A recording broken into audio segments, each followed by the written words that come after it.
Hello दोस्तों, आज मैं आपको बताने वाली हूँ सरकारी वकील बनने का आसान तरीका। जैसे कि आप इस थंबनेल में देख रहे हैं, आपको इस वीडियो में A to Z इन्फॉर्मेशन मिलेगी और आपको पता चलेगा इसके लिए एलिजिबिलिटी क्या होती है और सैलरी क्या होती है। अगर आप भी LLB कर रहे हैं या फिर आप कर चुके हैं तो आप जान लीजिए कि सरकारी वकील बनने के दो रास्ते हैं। ठीक है, कितने रास्ते हैं? दो रास्ते। एक तो आप एग्ज़ाम क्रैक करके यानी एग्ज़ाम देके आप गवर्नमेंट वकील बन सकते हैं, या फिर आपका दूसरा कंडीशन ये है कि आपको 7 साल का एक्सपीरियंस होना चाहिए इस लाइन में। एडवोकेट आपका एडवोकेसी में 7 साल बीता जाना चाहिए और 7 साल का फुल एक्सपीरियंस होना चाहिए, तब आप जो है सरकारी वकील बनने के एबल हो।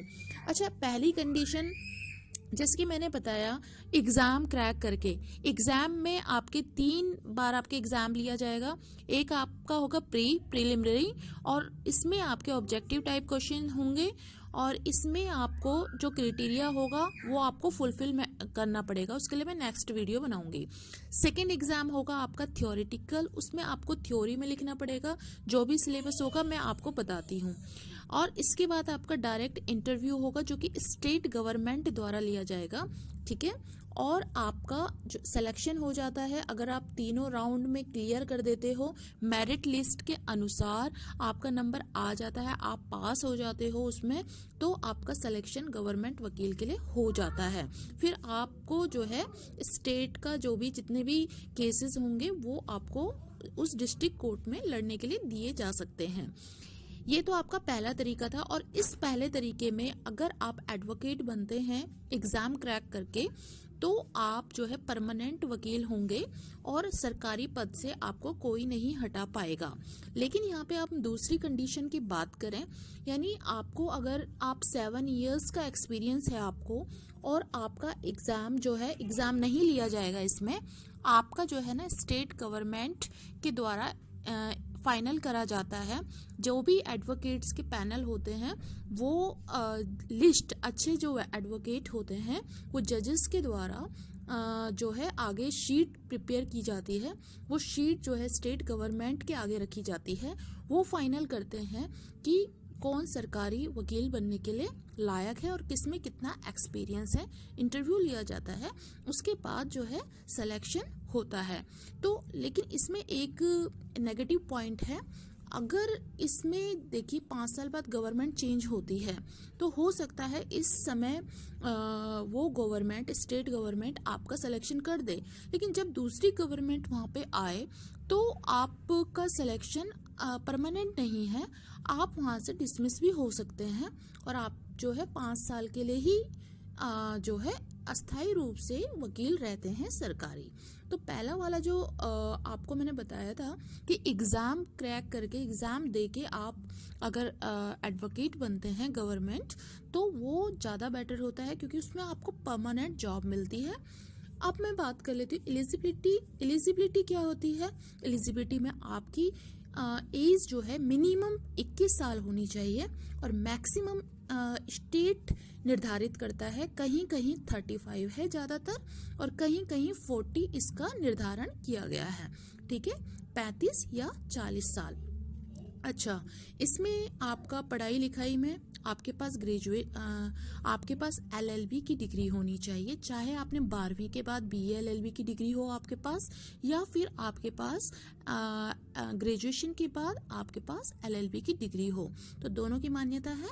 आप एलिजिबल हैं एग्ज़ाम देने के लिए, या फिर 7 इयर्स का एक्सपीरियंस जो भी मैंने आपको बताया था। ठीक है, ये तो थी एज की बात। अब इसमें जो है एजुकेशन का भी मैंने आपको बता दिया। और आपको अब इसमें जैसे सैलरी कितनी होगी, इसमें आपकी जो सैलरी होगी वो आपकी 35,500 रुपये से लेकर 50,000 रुपये तक निर्धारित की जाती है। ठीक है, तो ये एक्सपीरियंस पे भी डिपेंड करता है, स्टेट पे भी डिपेंड करता है। तो इस तरीके से इसमें सारा अलावेंस जितने भी होते हैं, DA बोनस वगैरह, वो सब कुछ इसमें इंक्लूड होता है। बेसिक सैलरी आपकी 35 to 40,000 कैश इन हैंड आपका आ सकता है। और अगर आपकी कोई भी क्वारी है इस रिगार्डिंग तो आप मेरे को कमेंट सेक्शन में दीजिए, मैं आपके जो जितनी भी क्वारी होगी उसको क्लियर करने की कोशिश करूँगी। आगे मैं सिलेबस लेके आऊँगी। सिलेबस अगर आपको चाहिए कि प्री का सिलेबस क्या होता है और आपका थ्योरी का क्या होता है और आपका इंटरव्यू कैसे होता है, अगर आपको इसमें डाउट है तो आप मुझे कमेंट सेक्शन में कमेंट दीजिए, मैं आपकी हेल्प जरूर करूँगी। तो बच्चों, आप अगर इस चैनल में आपने नया विजिट किया है तो आप प्लीज़ इस चैनल को ज़रूर सब्सक्राइब करना, क्योंकि एलएलबी से रिगार्डिंग मैं वीडियोस लाती रहती हूँ। अगर आप स्टूडेंट हो तो आपके लिए तो बहुत ही हेल्पफुल रहेगा ये चैनल, क्योंकि मैं सारे क्वेश्चंस, जितने भी इम्पोर्टेंट क्वेश्चंस होते हैं वो मैं आपको देती रहती हूँ और मैं कोशिश करूँगी कि उनको सॉल्व करके मैं आपको आगे दूँ। और आपका जितना भी डाउट होते हैं आपके, मैं उनको जो है अगली नेक्स्ट वीडियो में शामिल करती हूँ।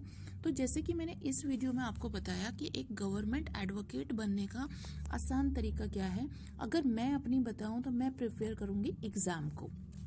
ठीक है, अगर आप एग्ज़ाम देके पास होते हैं तो आपको उस पद से कोई भी नहीं हटा सकता, आप एक परमानेंट एडवोकेट कहलाएंगे।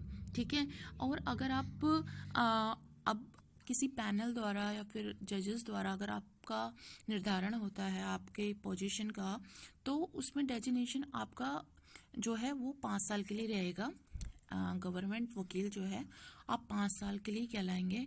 मे बी चांसेस हैं कि अगर गवर्नमेंट चेंज होती है, अगर भाजपा से अगर बीजेपी से अगर कांग्रेस आती है या कांग्रेस से बीजेपी आती है, तो उस कंडीशन में हो सकता है कि आपका जो है आपको फिर उस स्थिति में स्थगित कर दिया जाए, I mean, आपको उस पोजीशन से हटा दिया जाए।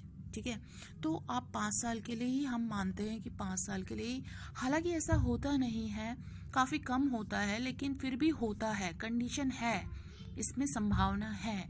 तो इसीलिए मैं बच्चों आपको सजेस्ट यही करूँगी कि अगर आप मेहनत करके एग्ज़ाम दोगे, आप प्रिलिमिनरी पहले ऑब्जेक्टिव टाइप क्लियर करोगे, मेरिट लिस्ट तैयार की जाती है, जिसका ज़्यादा हाईएस्ट नंबर होगा उस अकॉर्डिंग जो है मेरिट लिस्ट तैयार की जाती है, और जितनी वैकेंसी होगी उसमें जो है उतने बच्चे जो है पास हो जाते हैं, फिर आपको थ्योरेटिकल एग्ज़ाम देने का मौका मिलता है। और अगर आप पहले में ही फेल हो गए तो आप घबराइए मत, आप नेक्स्ट टाइम भी आप कोशिश कर सकते हैं। जिस भी स्टेट से आप करेंगे उस स्टेट का आप 10 ईयर या फिर उस स्टेट का जितना भी सिलेबस है पहले से रिवाइज पहले से आता है, उस सबको आप पढ़ डालिए, पीछे की आपकी जितनी भी बुक्स हैं उनको ध्यान से पढ़िए, तो आप इस एग्ज़ाम को कर सकते हैं, क्लियर कर सकते हैं। ऐसा कुछ नहीं है कि आप इसको नहीं कर सकते हो और पास होना बहुत बड़ी चीज़ है, ऐसा कुछ नहीं है, आप कर सकते हो। और किस तरीके से करना है मैं आपको आगे बताऊंगी, नेक्स्ट वीडियो में मैं आपको बताऊंगी पूरे सिलेबस के साथ। और अगर आपको भी इस चीज़ की नीड है तो आप मुझे कमेंट दें। So subscribe this channel, bell icon